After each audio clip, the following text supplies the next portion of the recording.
ప్రభుత్వ ఆసుపత్రుల్లో ప్రజలకు నాణ్యమైన వైద్య సేవలు అందేలా చర్యలు తీసుకోవాలని వైద్యులు మరియు సిబ్బంది అంకిత భావంతో బాధ్యతాయుతంగా విధులు నిర్వహించాలని జిల్లా కలెక్టర్ సీఎం సాయికాంత్ వర్మ అధికారులను ఆదేశించారు.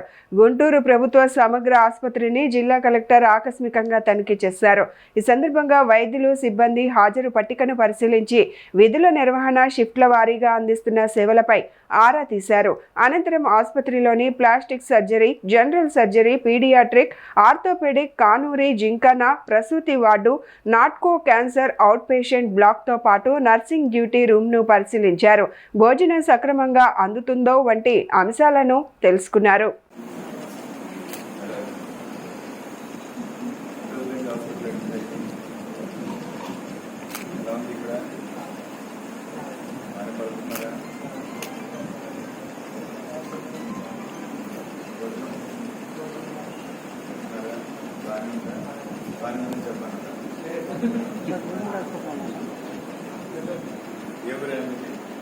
I just